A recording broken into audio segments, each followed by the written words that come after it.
Ivan Birungi ow'emyaka 33 nga muzibe yaguddwako omusango gw'okukukusa abaana n'ekigendererwa eky'okubatunuza mu mbuga ya Sitaani. Ono kiddiridde wiiki ewedde okulabikako mu maaso g'omulamuzi wa kkooti eno e Mukono ng'avunaanibwa ogw'okukkakkana ku mwana ow'emyaka 15 n'amusobyako. Okusinziira ku mwana eyakabasanyizibwa, ono yakozesa olukujjukujju okumuggya mu kyalo nga yeefudde omukazi ayagala omukozi e Kampala okukkakkana ng'amukozesezza birala.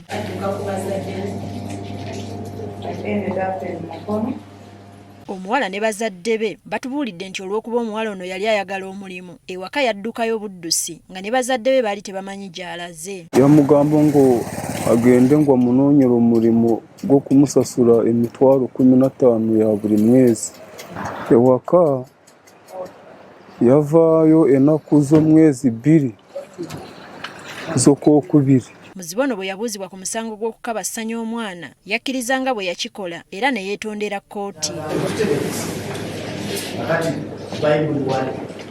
Kati olwaleero omuwaabi wa gavumenti Josephine Nannyonga ategeezezza ng'ono bwe yeenyigira mu kikolwa eky'okukukusa abantu bwe yabuzaabuza omuwala ono ng'amusuubiza okumuwa omulimu.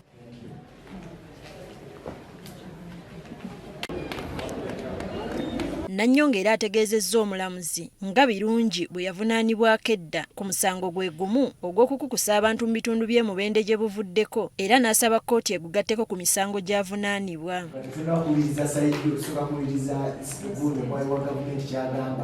Kyokka omuvunaanwa ng'ayita mu puliida we Lydia Nannyombi ategeezezza nga bwe yawuddisibwa okukozesa omwana omuto era ng'olw'okuba muzibe teyasobola kulaba oba gwe yali akabasanya yali muto kati ne yeegaana ogw'okukukusa abantu. Ogumu gwakukusa mwana ng'olina ekigendererwa ky'omukozesa,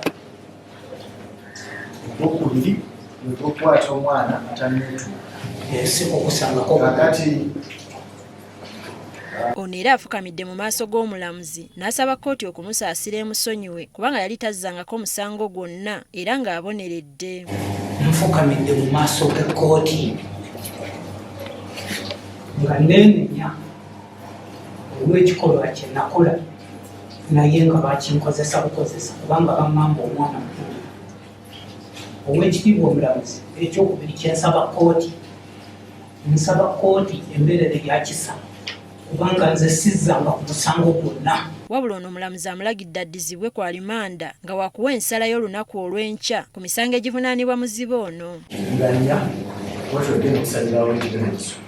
Ye Diana Namirembe okuva mu 1by1 Rehabilitation Center e Jinja ekifo ewabudaabudibwa omwana ono eyakabasanyizibwa ategeezezza nti ebikolwa bino eby'okukukusa abaana ab'obuwala n'ekigendererwa eky'okubakabasanya byeyongedde. Rampant. The bottom line is that trafficking cases are really rampant. And when these children are trafficked, of course, they are exploited. Ono asabye kkooti okuwa ebibonerezo ebikakkalya abantu nga bano bafuuke ekyokulabirako eri abalala abalowooza okukola ekikolwa kino. Look into the systems very, very critically. The times where the cases where the perpetrators are given more years in prison, and then sometimes they're given few years in prison.